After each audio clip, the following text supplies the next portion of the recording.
Welcome to another in our series of Kehillat Israel podcasts. This is a recording of Rabbi Amy Bernstein's weekly Friday morning Torah study.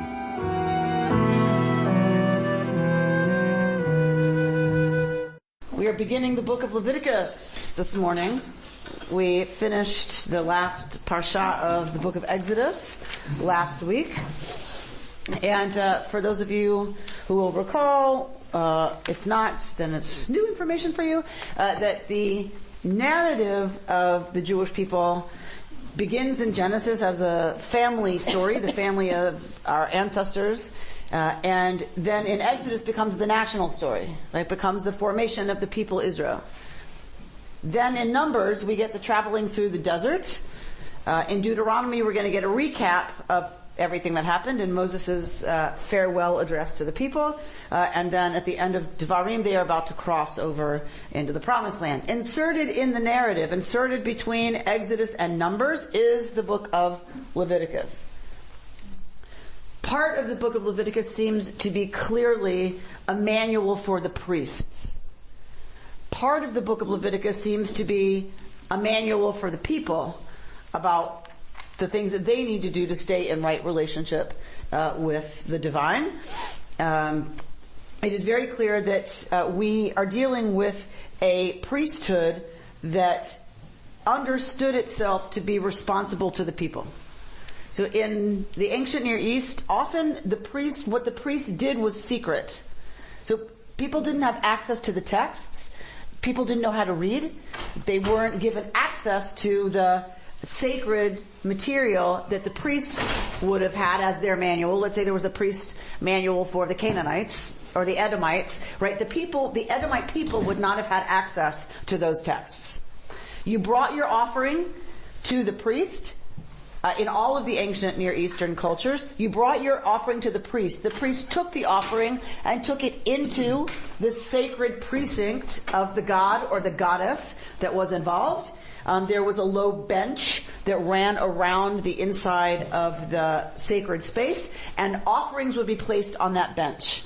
There was also an altar for animal sacrifice to the gods.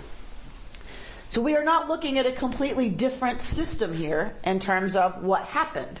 The Israelites brought their offerings to the priests. The priests took those offerings into the sacred space.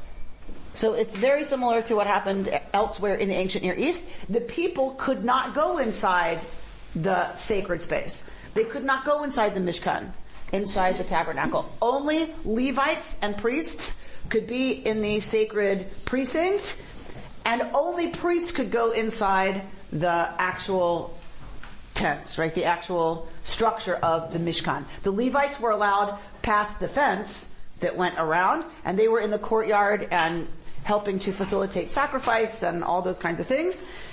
But only the priests could go inside the Mishkan. So the people didn't even see the Levites in their service, right? Because there was a fence all the way around the Mishkan that was high. And no one saw inside the Mishkan itself except the priests. So in that sense, it's very similar to other ancient Near Eastern cultic practices. The difference being that the Israelites presumably are told what's happening in the sacred space. And later, of course, even if we say the Mishkan is an imagination, that it wasn't for real, later in the temple we know that these things happened. We know the incense were offered, the sacrifices were offered, that we know. Exactly how many sacrifices, all that we don't know. Some people want to say that there's no way that this system could have been possible. There's no way that there would have been enough animals to satisfy the call of Leviticus for how often a bull needs to be brought, a goat needs to be, there's too many animals involved, certainly for any kind of desert experience, to have supplied enough animals for that. But even within, early Israel, that in the temple, the first temple, that this is just too huge a number of animals to be believed in terms of it being an actual system. So there's scholarly arguments about whether or not Leviticus contains the real schedule of sacrifices or not. And I will let you read that literature and decide for yourselves. For us, it doesn't, in my estimation, it doesn't really matter. Clearly it was important to the people of Israel to keep telling to keep saying that they brought a bull, right? That, that they brought a goat, that they brought a bull, that they brought a lamb, that they brought a dove, it was important to them. And the rabbis stayed very attached to these rituals and recounting these rituals, because once the temple's destroyed, they had no way. First of all, when the temple was standing and they were not in Israel, it was their way of connection to the temple. But once the temple's destroyed, then it really becomes important for the rabbis, because they don't have any tension around, we're in Babylonia and we're having a good time in Babylonia. We really don't want to go back to Israel. This is right after the destruction of the first temple. 50 years later, they're allowed to go back and rebuild, and a lot of them didn't want to, but there's a tension there, right? That's what the whole Purim story is about, right? They should be going back, but they don't. Right, so then there's kind of, right, should we be building whatever? But once the temple's destroyed, there's no more equivocation. There's no more tension. Now, the rabbis can fully live into how wonderful it was when the temple stood, and how wonderful were the sacrifices, and how, right? Because they don't have to worry about it. It's gone. Does that make sense? Right there, it's uncomplicated once the temple's destroyed, and they can yearn and long for the good old days of the sacrificial system. But then don't we have to ask the question, why is it so important, and why have these stories been retained when we know they could not have happened because there weren't enough animals to fulfill? They've got to have another meaning that is very important. So I think you set the standards high for people, and they will only do a tiny bit of it. They do that, it's fine. So people will only obey, a few numbers of laws. So that this was the goal, Exactly. but understanding that there's no way. Give them only two laws, and they will not abide any of them. Right, but give them 37, and they might do 2.5. But then you have to. Well, that's very Jewish, right? That's what we do. That's what we do. And then also you can transfer the meaning of sacrifice a different direction. Yes. And again, you said last week, how long were these temple activities? It was a very short time, from the building to the first. So how many years was it when we had the temple? Approximately. I don't know. 100 years is the time that there is ancient Israel. The North and the South united is 100 years, right? So it's a very short time. I don't know. I mean, I don't know the actual dates from after the destruction of the first temple, how long until they were rebuilding. I mean, they started rebuilding right away, but not really. It became a big building project later.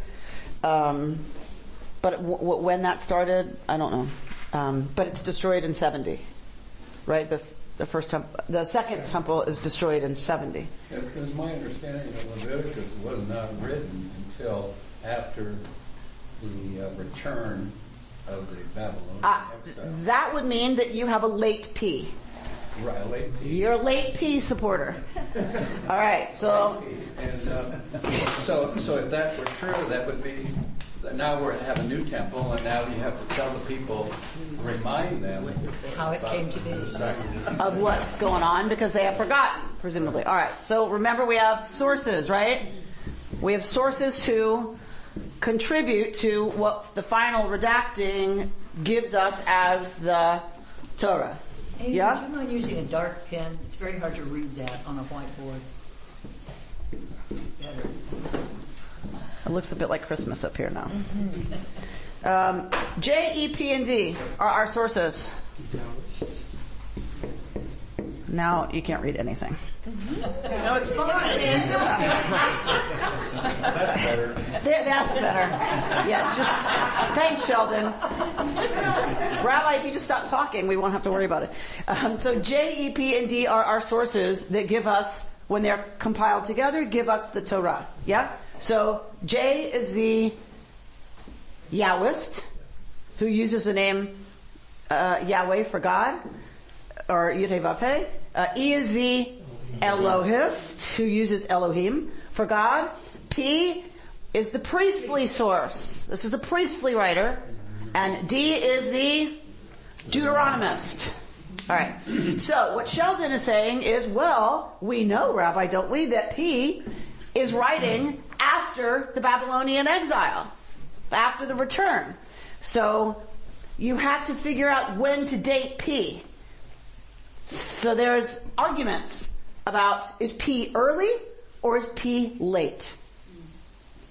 So if P is early, these are actual manuals written for the actual practice, right? During the time of, or preceding, right, some of it. If you accept a late P, then this is a memory of what happened in order to make sure that the people, or that the system, right, remembers after a disruption in that service. So what are the differences between early and late? I will say they glorify things, their memories.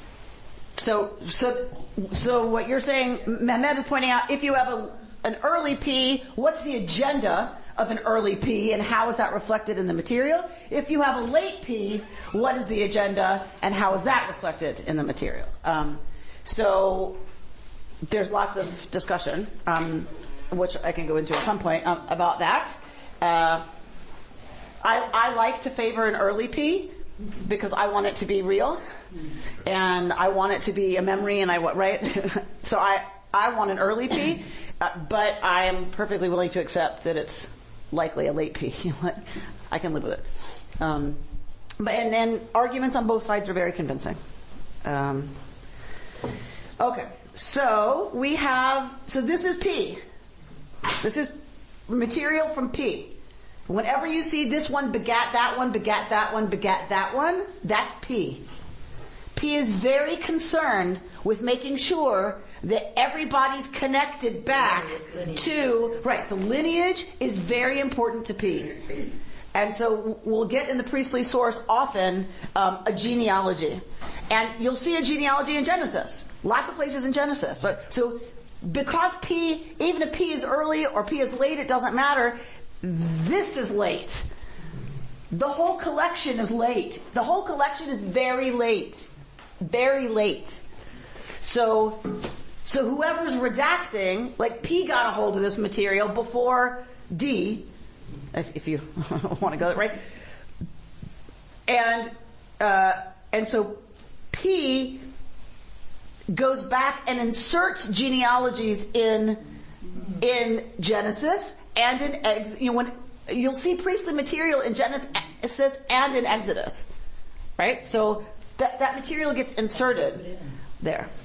Amy, wouldn't it make sense that it would be early in the sense that most societies want to establish rules of behavior rather early on, as opposed to reflecting on it? I mean, it just sort of seems that as they collect, as you go through Exodus and you start becoming a nation, this would be the first order of business, that you start establishing how you behave under certain circumstances. Right. So the question is, when does that happen?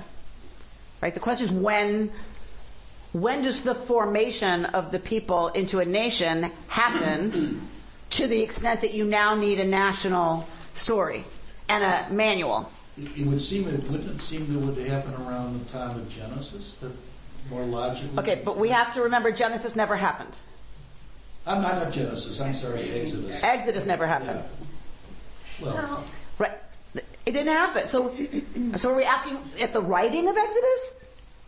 Where are we talking about in the people's history? It never happened. The conquest never happened.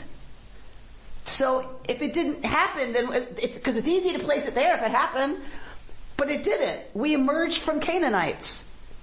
So at what point in our emergence as a nation does this get written? That's a conversation that's in the literature, right? So some people want to say it begins with David. That David, who's bringing together the north and the south, conquers the Philistines, right? Establishes national borders, that it's David who first commissions J and E to be combined into a national story. But isn't the writing irrelevant? It's more, when were the rules established? The memorialization Bless of you. the rules could happen later on without any issue, you know. Well, but who built the temple? Who built the temple? Solomon! Thank you! David's son builds the there is no sacrifice before then for the priesthood that we know of. It's David's son who builds the first temple. Are they sacrificing in their backyards before then? Possibly. Probably. At local altars, right? So centralization of worship is what some of this is about. The idea is we're going to centralize worship in Jerusalem. We're going to use Leviticus to do that. Yeah. To make a central shrine, a central altar. Before then, they probably worshipped at we know that from looking at other texts where we see the instinct is to offer a sacrifice, right? Not to go to the temple, like right. Noah gets off the boat, and what's the first thing Noah does? Offers a sacrifice, right? Jacob, right, builds an altar at Bethel. So it seems that early practice was to have local shrines and local altars, but then there is a push to centralize worship in Jerusalem. Well, it was not written from scratch. Correct. Is my understanding. Correct. There were stories for gosh knows how long, and who knows how complicated, and whether they were transformed or whatever. But there was a lot of oral passed down, right? And at some point, then not only was there picking and choosing, but there could have been editing and changing. And, Of course they were. For sure. And isn't that the story of every culture? Yes. Yes. Every oral culture that becomes a written tradition, yes. He is also a reflection of a hierarchical structure prior to a democratization of the religion. Correct. There was never a democratization of the religion while the temple stood. Not while the temple, right. So this, if it's a late view, it's a reflection back to the hierarchical structure, as is lineage, and a reflection back to hierarchical. Yes. So it was hierarchical, for sure. The democratization is that the people knew, presumably, what the priests were supposed to be doing. So that's the democratization. What's the other democratization? They could go into the temple. They could not go into the temple No, I mean that. while it stood. As soon as they can go into the temple, that's the first step to democratization. No. So at Sinai, for sure. What is it? the Sinai. theophany at Sinai Everybody is went. the democratization of revelation. In other cultures, the revelation, the theophany is given to the leadership, the prophet, or a select group, because it's hierarchical. We are the first time that we know of in the ancient Near East where the theophany, where the God's revelation is democratized. Everybody is present for the revelation at Sinai. Everybody. They're the ones who say stop talking to God, because they're Jews. Right? But everybody, even women. Even women. Right? So, that's unheard of. That's unprecedented in the ancient world, that the revelation is to the entire people. So that's the first place we see it. But certainly there is a hierarchy. But I think one of the things that ancient Israel understood is that the priests didn't outrank anybody. The priests took on the danger of mitigating the divine force on behalf of the people. The Levites took upon on themselves the danger of encroachment. Right? If there was encroachment on the sancta, it was the Levites who were in trouble. So it wasn't understood that they were special in that they were better than or outranked Israelites. It's that they were the ones stuck with the honor of risking their lives to maintain the relationship between the divine and the people. Yeah? But I'm confused. Okay. then I've done my job. I thought you said that the sancta, whatever it was, probably didn't really exist. The temple did. The temple did. Okay. Yes. Okay. Once the temple was built. Okay. Not in the desert. But in our story of Leviticus, like let's talk about the story of the Mishkan, the story of the tabernacle. What I heard was, so if that's P's material, that's a reflection on hierarchy. So all I'm trying to suggest is yes and no. It's complicated. The Levites weren't elected to be higher than the Israelites.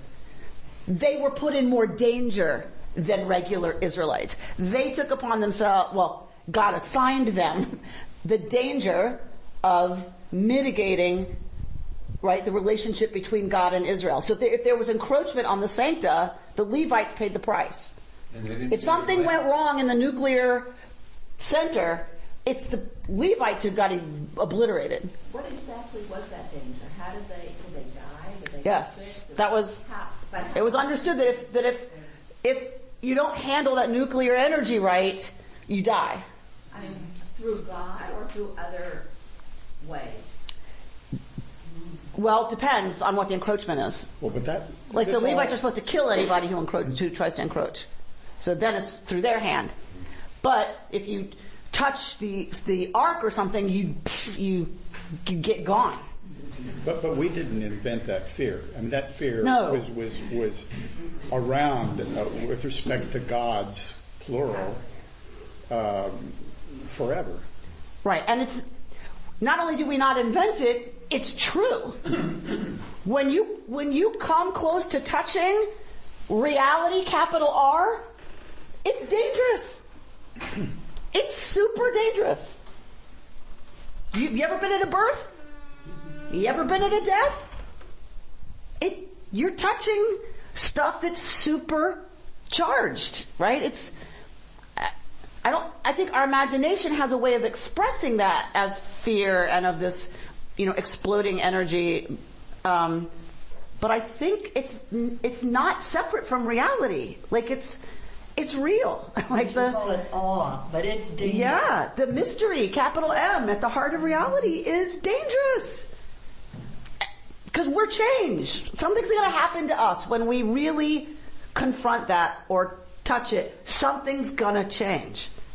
So is it possible that the Israelites chose not to go near the Mishkan as opposed to the priests keeping them out? We don't know. We don't know if the Mishkan existed. We don't, But what we're told is, a normal practice in the ancient world, in the ancient Near East, would have been you don't encroach on the sancta as a regular person. The clergy handles that, and you don't want to. You don't want it. That's the other thing we forget. We talk about democratization like it's a good thing. There are some days I would love it not to be democratic. I would love for somebody to take it on for me. I would love to go confess to somebody and have them say, "You are forgiven, it's done, do this, do that," and it's all good. I would love that. I yearn for that. I long for that. In the ancient world, I don't think most people wanted to deal with the sancta. They're like, good, here's my goat, make this good, make this right, we're going to roast it later, and I'm out of here. Right? The goat's going to die, and I get off. Scot-free. And that, I have to give the goat, and that's what this sacrificial system is about, is I give the goat so that I don't have to die. Because I deserve to be punished. But I'm going to give something else over in my place. Right? The victim for sacrifice takes my place. I would love that.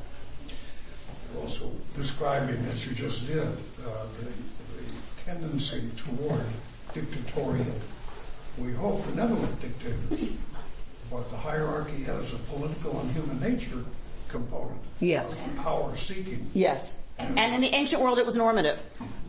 Right? It was completely normative. It's coming back. And it's reminiscent of what's happening in Israel right now with the Orthodox taking on the secular. Forget Israel! You don't have to look that far.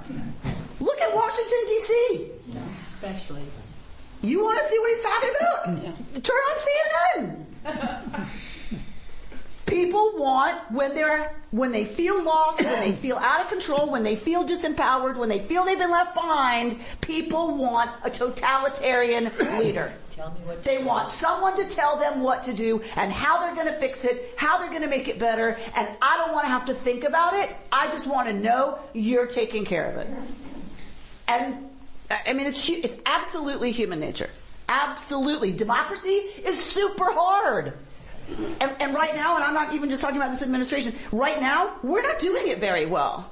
Democracy.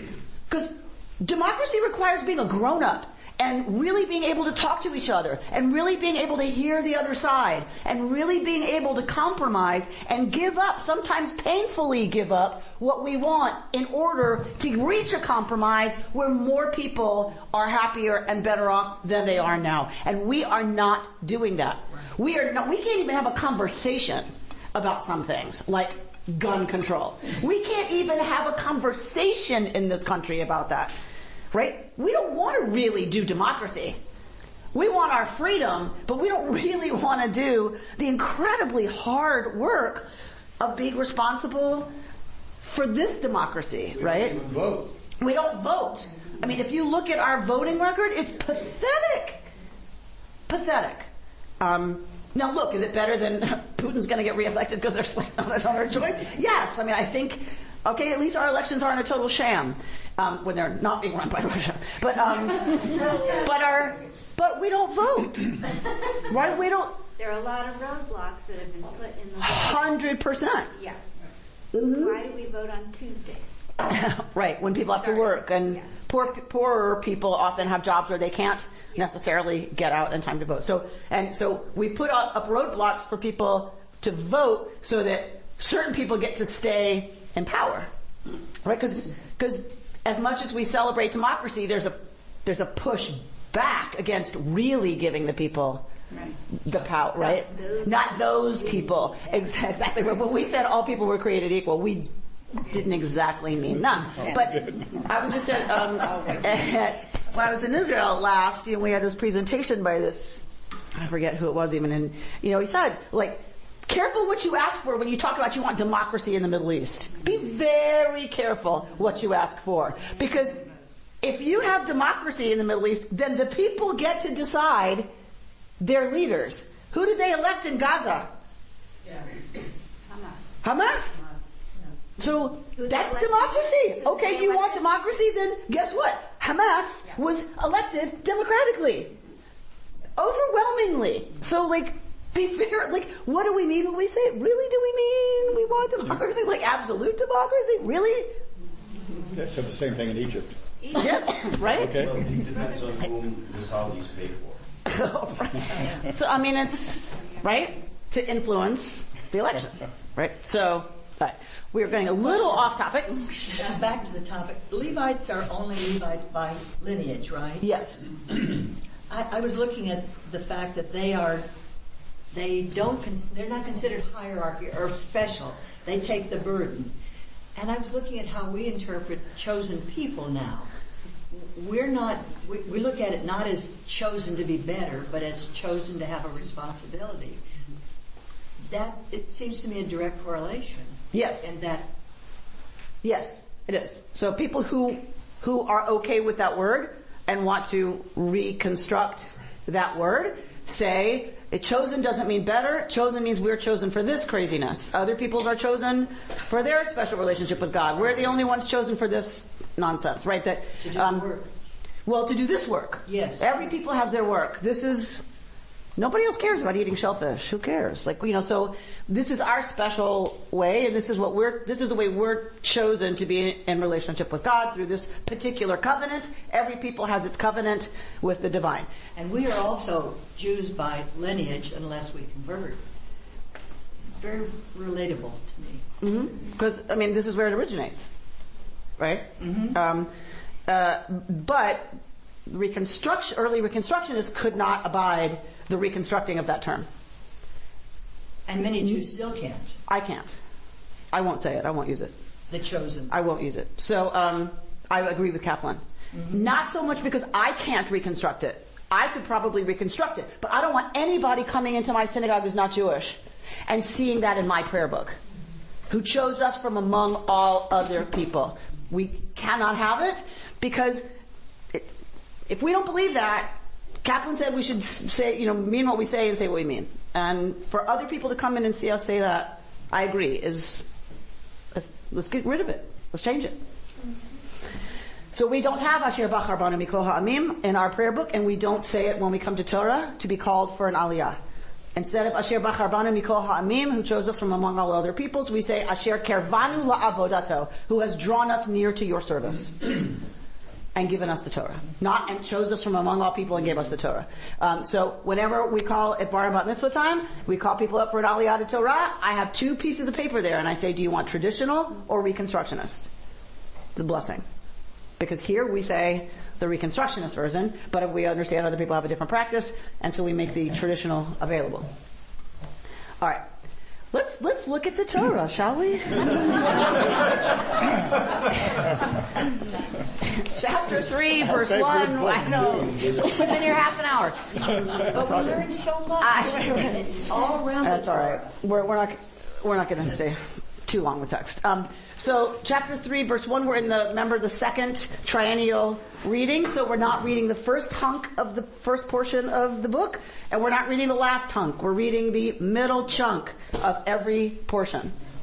I like that you use the technical terms. Yes, I know. I want to educate, I want all of you to use proper terminology. All right, Robert, you want to read 3?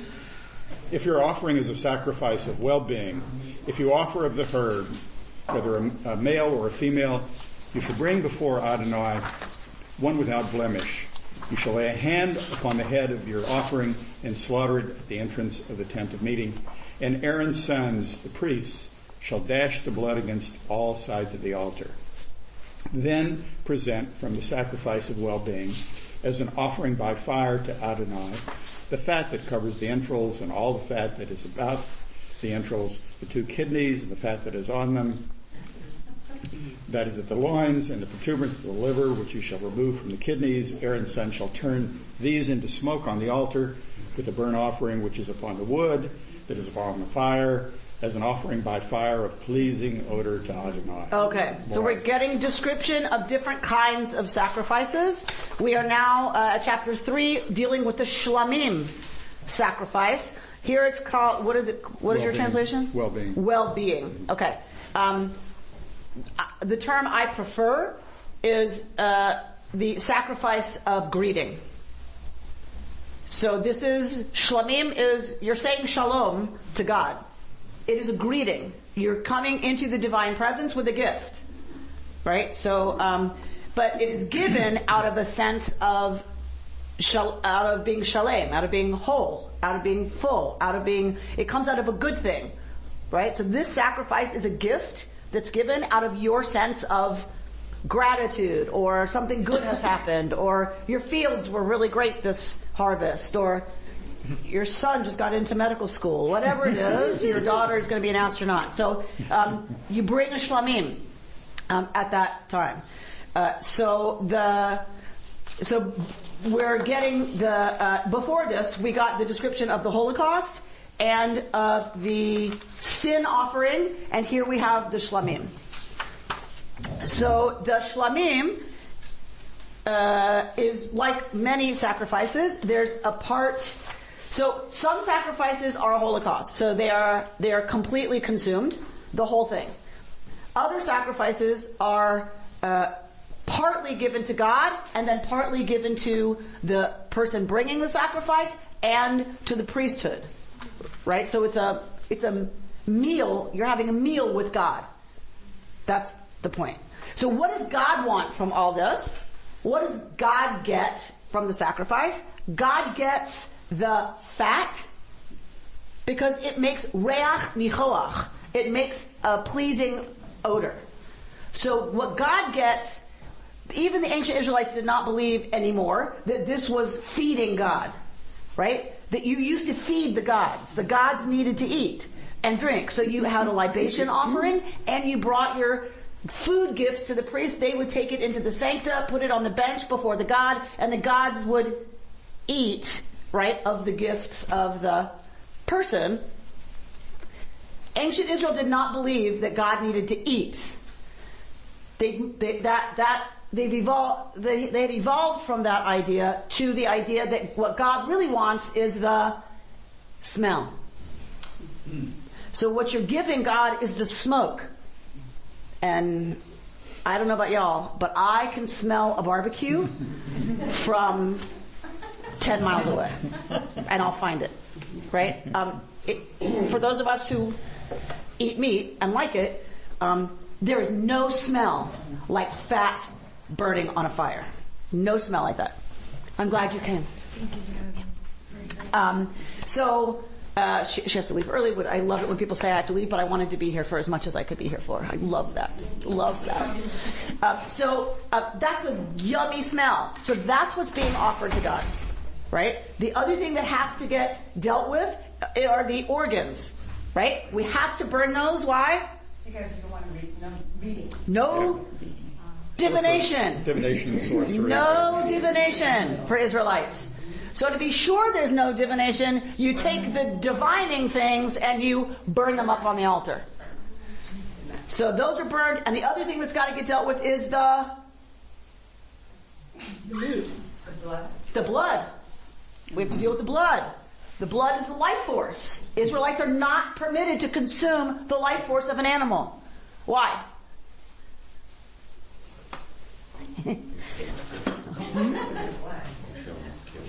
So we're going to kill. We're going to kill it, and we're going to eat it. Even if it's not kosher? If it's not kosher, God forbid. The ancient peoples the leaders would consume the blood to get the strength. Aha! So why are Israelites forbidden from doing that? Everyone's like, I can't do it. Maybe. But most of these have nothing to do with health. Nothing to do with health. Because they were separate, they felt they were a bit. So if you are going to drink blood as drinking the life force, then presumably you would kill animals in order to consume their life force. And Torah seems to be suggesting, all right, in a perfect world, you wouldn't kill animals and eat them. Because in Eden, that didn't happen. It only happens after the flood that we're permitted to eat meat. So paradise, there is no killing of animals and eating them. But Torah gets it that this is the world we live in. It's trying to push us towards the world as it should be, but gets it that we are who we are. We're going to eat meat. Okay, well, guess what? You have to put limits on what you're allowed to eat. You can only eat certain animals. And at one point, you could only eat sacrificial meat. So, only kosher animals. You can't eat whatever you want. You're going to limit your appetite to what's permitted in terms of ritual, right? What's ritually pure and clean for you to eat. What's permitted to you, what's taboo, you may not touch. So you are only going to eat that, and you're only going to eat it for its meat. You may not take life in order to drink its life. Torah just seems to say there's a limit. Okay, we don't love the killing of animals, but we're going to do it, but within reason, within limits. Every single appetite, sex, food, everything you're allowed to, you should enjoy, it should be fantastic within limits. That's the milk and meat thing too, Right. the lifeblood of the baby. Was there some rules on how well cooked the meat? No. You get around it if you want it. It's really rare. So the blood was drained? Yes. Right, and dashed against the altar. That's the salt. Kosher meat now is Drained. salted and soaked Okay, thank you. to remove all the blood. Right? So, I love when they say kosher salt. Yeah. There's no salt that's not kosher. Right? What's kosher salt? You slaughter it the right way? What? It's kosherizing salt. Yes. Chunky. Big chunks so that you sprinkle it on the meat and it removes the blood. So that's how you kosher meat. It has to be slaughtered correctly, and then it must be soaked and salted. How do we work in the fact that Noah and the flood is pre-Judaic, and yet we start eating the meat after the flood? Because we are all B'nai Noach. We are all descendants of Noach. Okay. That's the earliest commandments humanity is given, are the Noahide, what we call the Noahide laws, right? So traditional Judaism believes all of humanity is bound by those laws. We are too, but we're Jews, so we came up with like 600 more, right? But because that's who we are. But we're all bound by the Noahide laws, so we are descendants of Noach. But that has nothing to do with kashrut or anything like that. At the excavations at Tel Arad, that's one of these places, satellite places where they try to duplicate the temple in Jerusalem, so people wouldn't have to schlep so far. On the sacrificial altar, there was a channel for the blood through. Right, because you couldn't keep it. Right, it had to go somewhere, and there's a lot of it. There's a lot of blood. When you slaughter an animal, there's a lot of blood, which is kind of the point, right? So sacrifice, Israelites didn't invent sacrifice. Sacrifice has been around forever. Because it is so bloody and messy and powerful, it's been a ritual for a really long time. You're talking about life and death, right? You're talking about killing something for a reason, right? The victim serves a purpose. That's an intense thing. It's alive 1 minute, and the next minute, it's dead because it's your victim. That's very intense. And has been forever. It's very dramatic. It's very messy. It's very powerful. And I know a lot of people have, especially my 13-year-olds, when they get one of these parshiot for their bar and bat mitzvah speech. It's like, I've done this for 22 years. I have the speech memorized. But they're like, ew, sacrifice, right? So, yeah, ooh, sacrifice, yeah. That's right. That's the power of it, is it's brutal. It's messy. It's horrible. It's delicious. Right? So we walk by the supermarket. Do you know how many dead animals are in Ralph's and Gelson's? Just walk by the meat aisle, and there are so many dead animals in there. Also the but we have sanitized them, right? We don't have to do any confronting of any of the mess, any of the suffering, any of the blood. We don't have to deal with that. It's on white styrofoam. Right? Just look at it. I mean, it's like so sterilized in terms of how it's presented to us. It's packaged so that we don't have to confront the fact that we killed an animal to eat it. Right? And we throw it in our baskets, right? And I don't know about you, but I have left chicken that I fully intended to cook that night. Something happens, and then the next night I'm working, and then and what happens? I throw it out. That's unthinkable in the ancient world. Unthinkable that you would kill a chicken and not eat it. Right? It wouldn't happen. In my mother, they were expensive. Still unthinkable. It's still unthinkable for a lot of people who are closer to understanding exactly what the death of that chicken means, Jonna. It just seems like it's the way our society has supported this mentality of we don't want to look, we don't want to see, get the dictator Sterilized. to make the decision for us. Yes. It's a very subtle but powerful way we're kind of, as a society, saying we don't want to know, let somebody else do it. And we don't want to take responsibility. Right? Do any of us know where our clothes are made? Right. Like when they say, like sweatshop labor, how do you avoid sweatshop? Like, we don't know, and we don't demand to know. But no wonder we have nobody voting. Right? Well, I think they're the same. I don't know which is the cause. I mean, I think they're both stemming from the same root cause, which is we don't actually want responsibility, right, for what we do, what we consume, our decisions. Fill in the blank. We don't want responsibility for, right? Fill in the blank. And sacrifice was about taking ultimate responsibility for that animal's life. And they watched. I mean, they dealt with the blood, right? They dealt with the mess. There's also a glory in the glory. Yes. And when he talks about spreading it all around, it is that glory. Yes. Yes. Amy, is there any commentary on why the blood is spread around the perimeter of the tent? Yes. So it was at the altar. Yes. It's at the altar, and the blood is, we've talked about this, blood is ritual detergent. Blood is the life force is the only thing that can cleanse the death force of sin. Sin is death in life.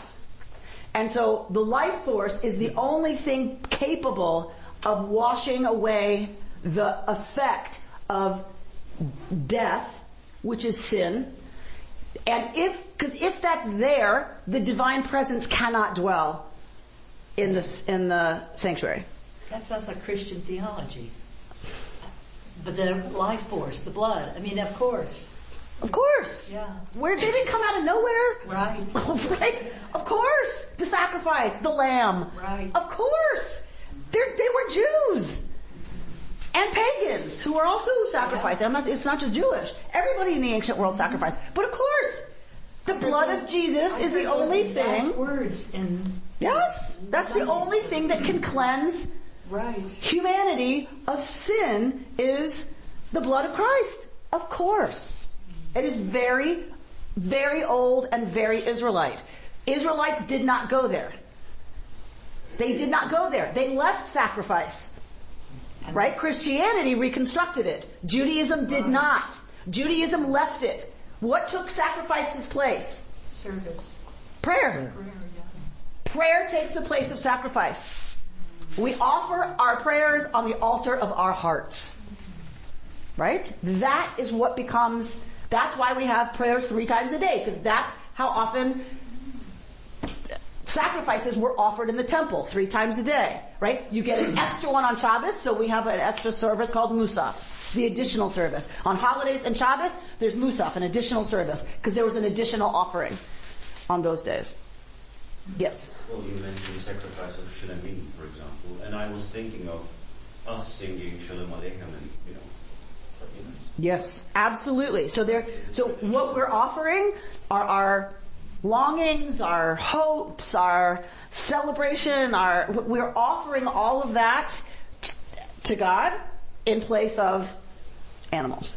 So was this eaten by the priests and the community? Yes, some of them. Some of them were completely burned. Some of them, the offering person took a big chunk of it home. And there wasn't a freezer to put it in, so you had to eat it all. So you fed everyone. So it was a big communal meal. It was a big celebration.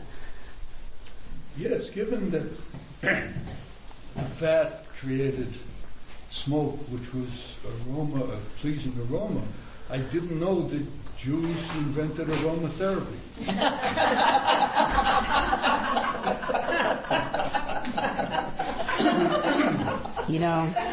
They can't prepare you in rabbinical school for some things.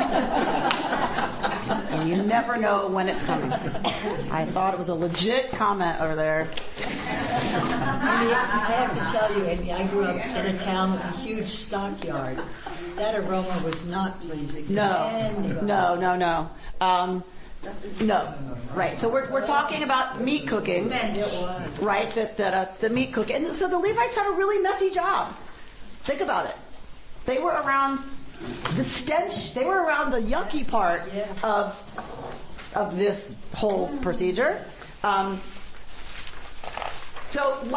this goes on in chapter 4 to talk about the expiatory sacrifices. So everyone who has incurred guilt must bring an offering, because, as we said, the divine presence cannot rest where the dross of sin has been.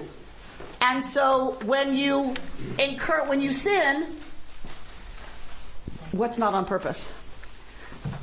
When you sin unintentionally, you bring an offering, and it is assumed you have sinned unintentionally. When the priest incurs guilt. So it starts at the priesthood. No infallibility here. The priest must bring a sin offering. So it is made very clear, it's assumed the priest sins. The priest sins, everybody sins. We're Jews, everybody sins. And there's a way to clean it up. We don't need the blood of a human sacrifice, right? The space is cleansed, and it's the space that is cleansed, not a person. Let's be very clear.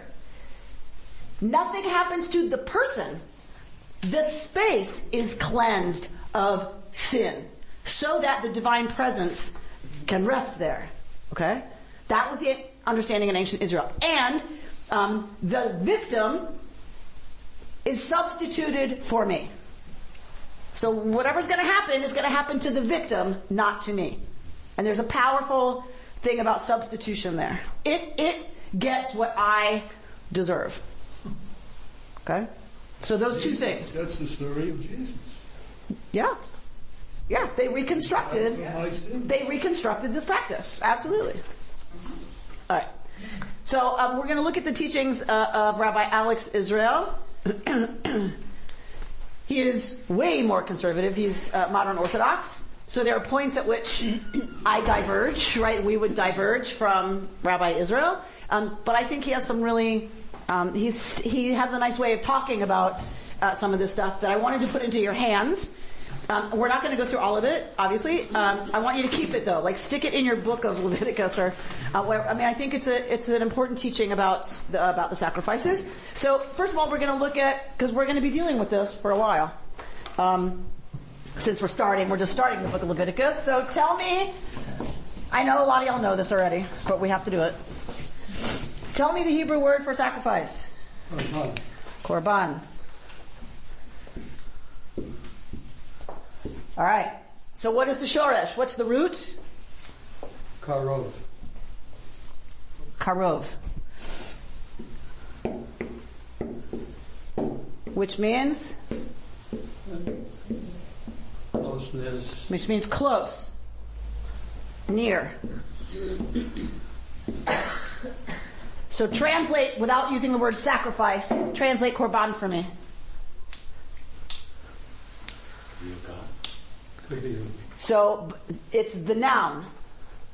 Could be a relative. So korban is that which draws me near to God. I want us to not use the word sacrifice for like a month. It's not sacrifice. It's that which draws me near to God. On the floor, Amy. Oh, thank you. All right. So look, I'm learning how not to freeze the rest of you out. Because I'm dying. I'm just dying. So how I draw near to God. Do you see how that's different than sacrifice?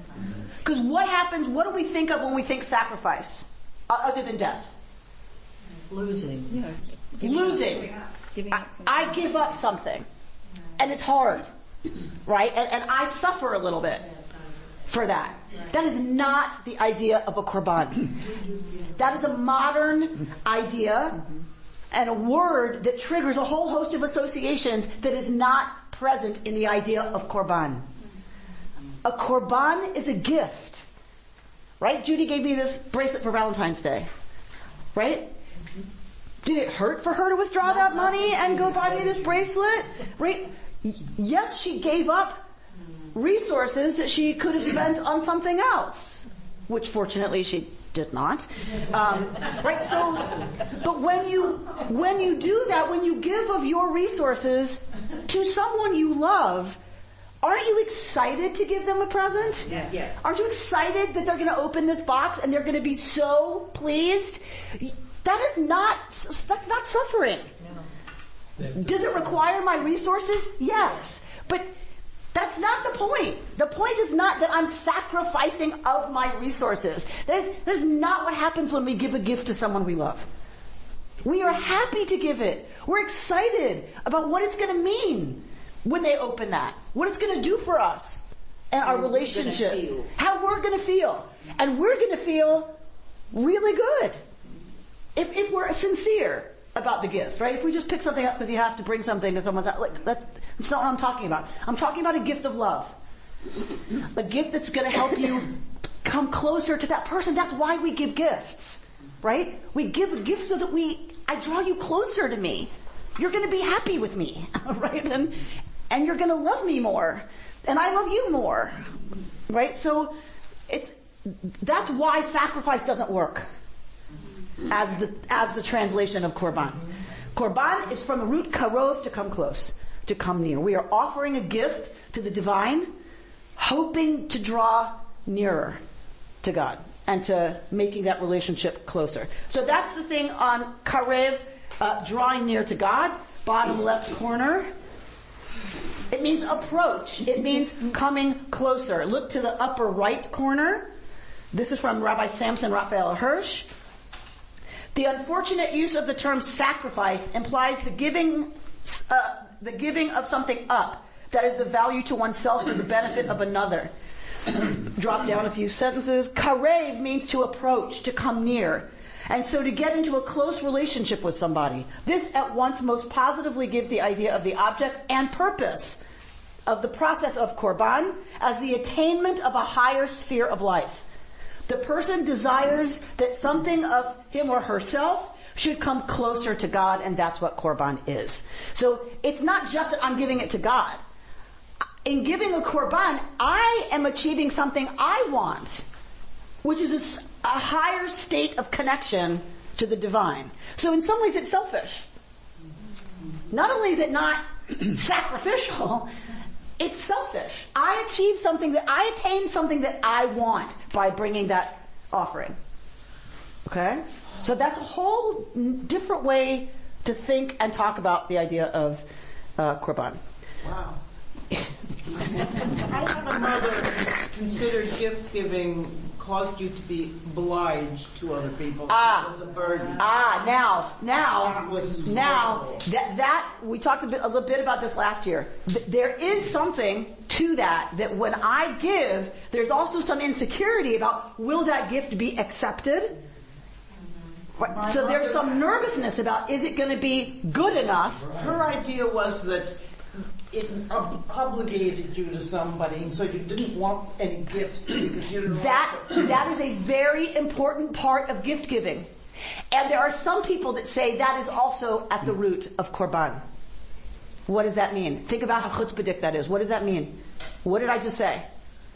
If gift giving obligates the recipient to me, what happens with sacrifice in that system? In that, God's going to be good to me. God owes me. Your mother's not wrong. There is an obligation incurred whenever you receive a gift. I now owe the gift giver. Right? I mean, I don't think, I owe Judy a whole, but that's a different kind of thing. But, it's a transaction. It's a transaction, right? And so many cultures are built on gift giving as a way to obligate people to me. The most powerful person in the community is the one that gives the most gifts. Yes? Because now everyone's obligated to me. That is how the economy works in some cultures. It's on what you give, because then you obligate the receiver. And so in that system, korban draws God near because God owes me now. That's not here. Yeah. That's not. Yes. Well, what do you think happened in the ancient world? They were propitiating the gods. It's the only control you had. To bring more gifts, right? Yes, if I bring more gifts, I will be favored somehow. That is a very deep part of giving gifts. That seems so superficial and so But it's wrong. human. It's what people are. It's so human. common. I mean, it's so ingrained in us. It's very human. If I don't have control, I'm going to look to get control however I can. And what do you have the least control over? The gods. They were whimsical. You could get Zeus is mad at Hera, throws a thunderbolt, and what happens? You're just crossing the street to catch the bus after your massage at the massage place, right? And boom, you are obliterated because Zeus is having a fight, a domestic dispute, and you get schmeiced. That is paganism. Right? That it's random, and so you are propitiating the gods all the time to try to make life bearable and to try to exert some control. It doesn't disappear because the Israelites become monotheistic. That doesn't just go away. Of course you want to influence God. Of course. We hear it so often, Amy, when someone's dying. If God will save this person, I will. Right? Whatever. Fill in the blank. Yeah. Hamsa. The Hamsa. So, similar, it's a warding, right? Trying to save yourself. The Hamsa is a warding to ward against evil forces that are focused on you, right? So yes, we're always looking for some kind of control over that which feels chaotic and beyond our reach. I'm curious, is there a relationship between the difficult, if we're speaking about taking an action in order to be near to God, or from the altar of the heart in order to be near to God, is there a relationship between the difficulty of the thing that you're giving in order to have that nearness? In other words, should it be super easy to get near to God, or is there a level of difficulty of the kind of sacrifice, or the level of the sacrifice in order to get near to God? Yeah, so there's an ongoing tension, right, in that. God is as close as my next breath. I don't have to do anything. God is right here. Right? If I just shut up and sit down and get quiet, I'm close to the divine because I am the divine. And I need to work at spiritual practice in such a way that I actually draw closer to my understanding that I am the divine. Right? So yes and yes. And there's a tension there, right? Because it should be easy on the one hand. On the other hand, if we're really practicing, it requires effort and attention and commitment and. But at least in what we've seen so far, sacrifices come after you've sinned, not because shlamim, not for shlamim, not the well-being offering. Oh. Sin is one category. So look on page 2. Look on your next page. There are There are section 2. Go to section 2. There are optional korbanot and there are obligatory korbanot. Right? So what is the optional korban? The olah, right? The Holocaust. The mincha offering, which is an offering of flour, and the shlamim. Those are optional offerings. You decide to bring those as an Israelite. What's not optional, the obligatory, are chatat, when you realize that you have sinned, not on purpose. Because if it's on purpose, if it's on purpose, sorry. If it's unintentional, then you bring a sacrifice to cleanse, to deal with that. And the asham, which is you have incurred a different kind of guilt. Alright, which we can get into. So you have the optional ones that are self-motivated and those that are not optional. Because if the chatat isn't brought, then the stain of sin remains in the camp, if we're talking about the Mishkan, the tabernacle, which is what this is talking about, but later in the temple, then that stain stays and the divine presence cannot dwell among the people. Right? So it has to be dealt with. That's why it's obligatory. You have to get rid of that. Right? That's the biggest danger possible, is if we don't get rid of it. And if we don't get rid of it and the divine presence is not resting among the people, what's going to happen? Disaster. For sure. We will be conquered and our children carried off as slaves. That is what happened in the ancient world. It was always happening. It happened to Israel not so long after this. Right? The north is conquered and then the south falls. And it's gone. So that is what happened in the ancient Near East. People conquered other people and they took your stuff. And they took your wives and children as slaves. And converted them. And carried them off. Right? And they're gone. The Edomites are gone. The Jebusites are gone. They're all gone. We should be gone. We should be gone once the temple was destroyed and we were carried off. But we're not gone. Because we already had a bunch of folks reconstructing this into Shabbat and prayer taking the place of sacrifice. That was already happening and that's how we survived. All right, that we created Judaism. Huh? Oh, Sheldon, really? Did you really just go there? Wow. Okay. All right then. Yeah, right? He's brave. I'll give him that. All right. So go to page 3 at the bottom right corner. That's going to take a bull to fix that one. It's going to take a bull to fix that one. What Rav Soloveitchik tells us, and I'm cutting to the chase here because we're out of time. I don't know how it happens, but we are once again out of time. What Rav Soloveitchik tells us is that sacrifices are not for the weak-hearted. He informs us that sacrifice should be a raw, startling event. They are meant to disturb. They are designed to shake a person up and examine the very foundation of their existence on earth and their purpose on this planet. Korbanot begin a thought process of self-examination and self-scrutiny. By what right do I live? What drives the life force within me? When you confront life and death like that, right, it's supposed to leave the offerer asking the question, by what right am I getting up and walking out?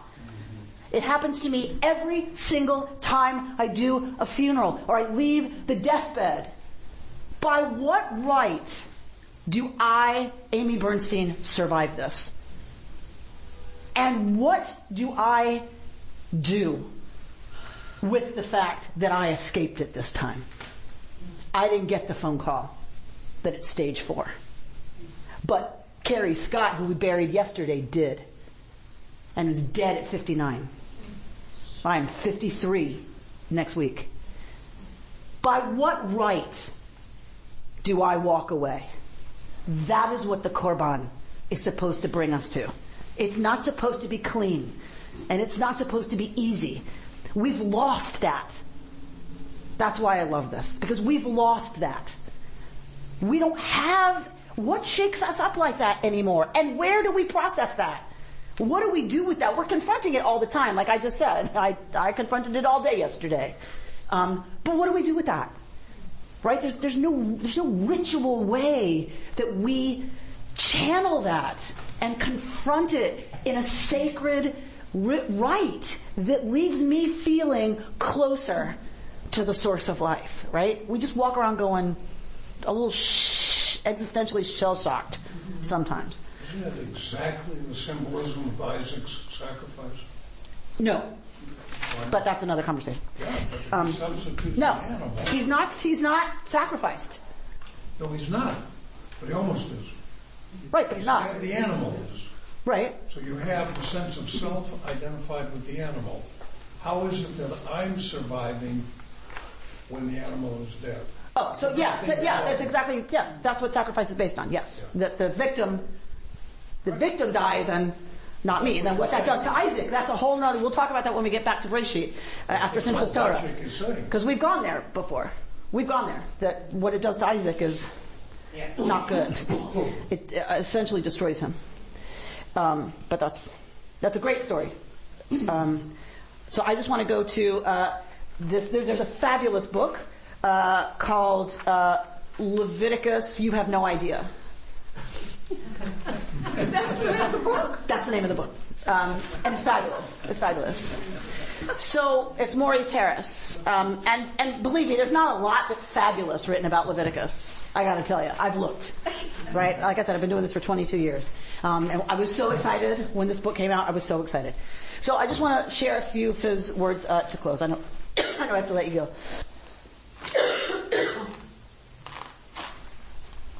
The challenge is not for us to find a way to turn back the clock and re-embrace Leviticus's beliefs and rules for all of these areas of life, but rather for us to affirm what the authors of Leviticus noticed about life, namely that the daily embodied personal routines of life are imbued with sacred potential. Meaning, because they're talking about eating and all the things that Leviticus says you can do and can't do and how and in what measure. People are like, oh my God, there's so many rules. But it's like what Maurice Harris is saying, because Leviticus gets it. That what we do is imbued with sacred potential all the time. Our task is to use the best insights and knowledge we have in our era to try to arrive at a set of values governing these aspects of our lives that affirm the sacred within us. Leviticus reminds us that freeing ourselves from the misjudgments of our ancestors in these areas is only part of the work. We still learn from Leviticus that these parts of our lives cry out for our attention. That our ancestors had a shared sense of values of the sacred in these areas of their lives. To some extent, the fact that we don't have that connection, he says, has opened the door to excess and amoral extremes. I think it is absolutely the truth. Absolutely. Because we can eat whatever we want, we consume like crazy. There's no limits. Leviticus is saying, yes, you have an appetite. That's fine. Within limits, within reason. You want to have sex? Terrific. Double points on Shabbos and holidays. With your spouse and not your neighbor's spouse. Right? It's not, your appetite isn't bad. Your appetite is fabulous. You should enjoy it. And enjoy satisfying it within limits, because you are an Am Kadosh. You are a holy people. And that means you have to have rules about what's okay and what's off limits. Because if nothing's off limits, and you can do anything. And I think what we're dealing with, I think what we're dealing with right now in our culture is, where I see it, is consumption. It is out of control how much we consume. And we are destroying the planet. If that isn't a sacred obligation to protect all life on this planet, I don't know what trumps that. But, right? So, we're going to struggle with Leviticus. I will own my struggles with Leviticus. Look at Leviticus 19. Nobody has more problems with that than gay people. So, we struggle with Leviticus. That's fine. We don't need to justify Leviticus. We just need to kind of understand, how did they do it? What does that mean to us? But I think what we need to discuss as progressive Jews is, where's the conversation about sacred limits? Where's that conversation?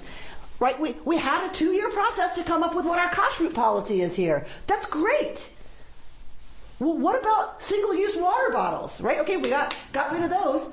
Right? But are we continuing that conversation? We just put in water bottle fillers, you'll see by the fountain, right? We're trying, but we're not really taking very seriously, I don't think, and I include myself in this, in really exploring the sacred obligation to say no at some point. If you say that we're a holy people, does that differentiate us from other peoples? No. Other people have their way of being holy. I don't care about, I don't mean to be flip. No. That's not my interest. My interest is, as Jews, to live as an Am Kadosh, to live as a holy people, we need to be having certain conversations that we are not having. We need to be placing limits on ourselves that we're not discussing. Because we're so big on being free. Right? We are free to do this, free to do that. And there's very little talk about freedom. We're talking about freedom from. We don't talk about freedom to, right? In terms of responsibility. So I'm suggesting that we take this time of Leviticus, this season, to really bring that to every chapter we read. right? To every parsha we read, to really bring that question forward. What that is in here, even if we don't like how they did it, where's the conversation we need to be having on that theme, whatever it is, whatever parsha we're in? So I'm going to ask you to help me do that and keep that conversation happening as we make our way through Leviticus. Good Shabbos. You've been listening to Rabbi Amy Bernstein's Friday morning Torah study from Kehillat Israel in Pacific Palisades, California. For more information, go to our website, www.ourki.org.